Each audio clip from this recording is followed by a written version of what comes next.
Ya, kalau tadi kita memperhatikan banyak sekali ibu-ibu hamil dalam kondisi sedang menanti kelahiran buah hati, dan tentunya kita juga melihat bahwasanya ada sebuah hal yang perlu diwaspadai mengenai masalah preeklamsia.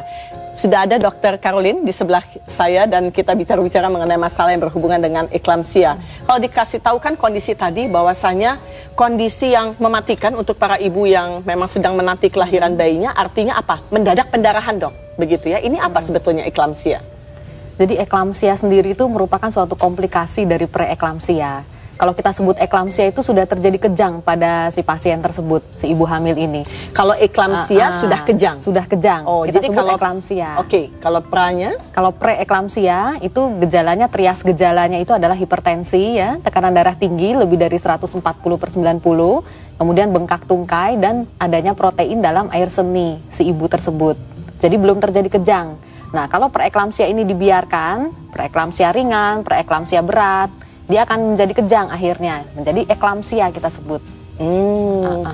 Banyak yang mengatakan urusan kehamilan sesuatu yang datangnya selalu mendadak. Bahkan juga dokter dengan teknologi yang semakin canggih pun kadang-kadang masih sering tertipu dengan keadaan janin yang ada di dalam kandungan, Dok. Bahkan juga ada yang mengatakan tekanan darah juga tidak menjamin seorang ibu mampu melewati fase di mana akhirnya bisa mendapatkan kualitas bayinya sehat. Ini artinya kan kondisi janin itu kan meracuni ibunya. Iya. Ini apa yang terjadi dengan masalah yang ada di plasentanya itu sendiri? Jadi teori preeklamsi itu sangat rumit dan kompleks ya Mbak Aya ya. Jadi yang bisa saya sederhanakan, jadi pembuluh darah pada kehamilan normal seharusnya dia melebar. Ya, melebar dengan tujuan untuk memberi suplai oksigen, suplai nutrisi kepada si janinnya. Tapi pada ibu-ibu dengan preeklamsia, pembuluh darahnya itu malah menyempit, bukan melebar. Ya, jadi karena dipercaya plasenta itu menyebarkan toksin ya, toksin dalam tanda kutip. Karena sebetulnya bukan toksin tapi zat yang mempersempit pembuluh darah ini. Jadi karena pembuluh darahnya menyempit, otomatis tekanan darahnya jadi tinggi. Seperti itu. Tekanan darah tinggi ini di seluruh pembuluh darah seluruh tubuh. Jadi tidak hanya pembuluh darah di plasenta saja, tapi juga pembuluh darah di jantung, di ginjal, dan di seluruh tubuh. Jadi penyempitan juga disertai disfungsi ya. Fungsi dari pembuluh darah itu dengan endotel atau sel-sel yang melapisi dinding pembuluh darah di dalamnya itu juga berubah. Seperti itu. Oh, jadi bisa dikatakan ketika saluran darah memberikan makanan kepada plasenta, terjadi sebuah hal yang di luar ketentuan yang ada, katakanlah tidak normal, sehingga suplai itu mengakibatkan darahnya ibunya juga bergejolak dengan tingkat yang tidak terkontrol gitu ya, Dok. Ya, bisa dikatakan dengan bahasa umum lah, begitu ya. Bisa dikatakan. Artinya kesalahannya ada di mana? Dengan ibunya, kondisinya, ataukah memang ada riwayat yang harus diperhatikan, ataukah memang janinnya ini yang bermasalah? Sebetulnya kalau mau dipilah-pilah itu yang mana yang mesti Jadi faktor plasentanya ya, faktor plasentanya. Ya, faktor plasenta ini sendiri. Karena itu juga untuk menyembuhkan suatu kondisi preeklamsia yang memburuk, perjalanannya kita harus terminasi, kita harus akhiri kehamilan. Jadi bayinya itu harus dilahirkan. Setelah itu keluhan-keluhan si ibu akan berkurang dan lama-lama akan menghilang. Darah tingginya menghilang, protein dalam air seninya juga menghilang setelah diakhiri kehamilan. Ya, kalau kita lihat ini kan posisi siap lahir nih, kepalanya sudah di bawah gitu ya, kemudian sudah turun ke panggul, begitu Dok. Ini sebetulnya akan terjadikah biasanya pada trimester keberapa? Trimester ketiga, jadi minggu ke-20. Ya, kebanyakan terjadi pada trimester ketiga. Jadi di akhir kalau kehamilan. Kalau lihat gambar ini nih posisinya sudah dalam posisi sudah baik ya. Sudah baik. Ini usia hamil ya trimester ketiga akhir ini. Ya, kemudian dijelaskan lagi Dok, gambar ini, apa yang akan terjadi kalau misalnya kondisinya seperti ini sudah siap lahir, tapi ternyata diperiksa terjadi sebuah fungsi darah tinggi ya, kemudian pusing-pusing atau total pendarahan hebat. Ini sebetulnya ya. apa yang harus dilakukan dengan kondisi yang sudah seperti ini?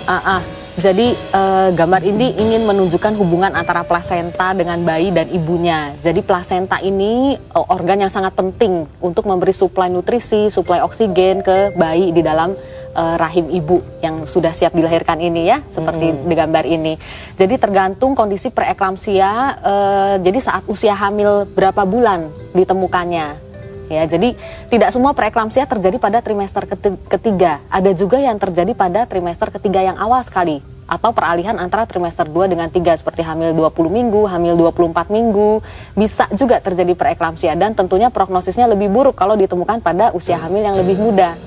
Gitu karena bayinya belum matang. Iya betul, belum matang, akhirnya dengan proses keguguran bayinya pun jauh lebih cepat gitu ya.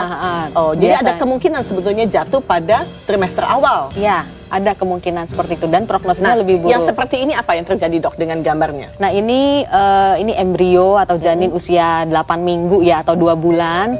Gambar ini ingin menunjukkan pembentukan plasenta sejak awal ya. Itu ada chorionic villi ya, ada plasenta.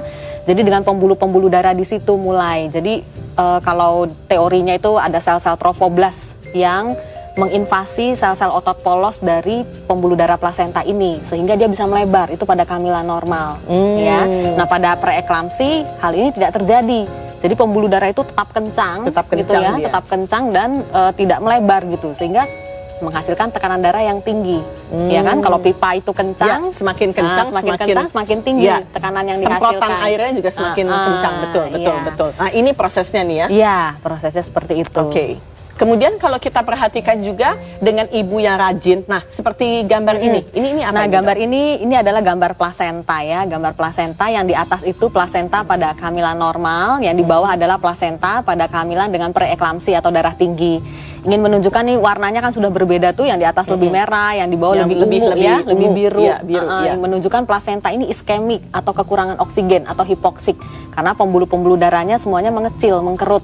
Ya, lebih kecil diameternya dibandingkan pada kehamilan normal. Hanya ingin menunjukkan seperti itu. Jadi dari plasenta yang kekurangan oksigen ini dilepaskanlah radikal-radikal bebas ya, zat-zat toksik yang mempengaruhi metabolisme organ seluruh tubuh. Itu yang terjadi pada preeklamsi. Dan akhirnya kalau sudah kondisi seperti ini, keputusan ada di tangan dokter tentunya ya. Ini akan menjadi sesuatu yang harus dipertahankan atau memang sesuatu yang harus untuk dikorbankan begitu ya. Ya, jadi tujuan kita dalam preeklamsi itu tujuannya untuk ibu dan bayi selamat ya, sehat sejahtera ibu dan bayi. Jadi tergantung dari derajat preeklamsi ini saat kita temukan itu sudah dalam derajat yang parah, apakah sudah ada komplikasi atau bagaimana, dan usia hamilnya berapa minggu atau berapa bulan. Oke, kalau bicara masalah wanita hamil kan pasti ada prosedur untuk terus konsul ke dokter yang awalnya sebulan sekali gitu ya, makin mendekati kehamilan itu lahir makin gitu sering. Ya, semakin sering gitu ya. Apakah dengan deteksi untuk sebulan sekali ketemu dengan dokter bisa menyelesaikan masalah eklamsia ini? Karena banyak juga ternyata tertutup kondisinya, akhirnya sudah dalam keadaan tidak bisa tertolong lagi untuk bayinya terutama. Begitu. Ini bagaimana sebetulnya untuk kondisi harus periksa darah ataukah harus periksa urin ataukah sebetulnya dengan kondisi apa yang membuat ibu menjadi aman? Jadi kontrol rutin untuk hamil trimester awal itu memang cukup sebulan sekali. Setiap kali datang kontrol hamil itu wajib tuh periksa tekanan darah, wajib dilakukan ya. Kalau kita temukan tekanan darahnya tinggi, lebih dari yang biasanya ya, normal misalnya 120/80. Sekarang kita temukan misalnya 130 atau 140, itu kita lanjutkan dengan pemeriksaan kadar protein dalam air seni. Jadi dengan tekanan darah awal, pemeriksaan sudah bisa terlihat gejala awal menuju ke preeklamsia ini. Ya, jadi kita jaga gitu, kita deteksi dini, jangan sampai terjadi perburukan. Oke. Kemudian ketika datangnya suka mendadak, tahu-tahu di minggu katanya yang ke-20 gitu ya. Terus gimana gitu loh, ternyata seorang ibu tidak memeriksakan tekanan darahnya atau tidak memeriksakan urinnya gitu loh. Itu sebetulnya bagaimana? Lebih efektif mana? Meriksa darah atau periksa urin, Dok, untuk ketahuan bahwasanya plasenta ini teracunan dengan zat-zat protein tinggi sebetulnya. Jadi yang paling mudah dilakukan dan bidan pun bisa melakukan itu adalah dengan periksa darah, periksa tekanan darah dulu. Jadi tekanan darah tinggi, kita lanjutkan dengan pemeriksaan kadar protein dalam urin. Ya, seperti itu. Ya, nanti kita bicarakan mengenai panjang lebar bagaimana cara pemeriksaan yang tepat, Dok. Dan tentunya juga kita akan mendengarkan cerita dari seorang ibu yang menanti kelahiran, yaitu Faliza yang sudah 9 bulan dan tinggal menunggu kelahiran bayinya. Tentunya setelah yang satu ini. Tetaplah di Healthy Life. Silakan minum, Dok.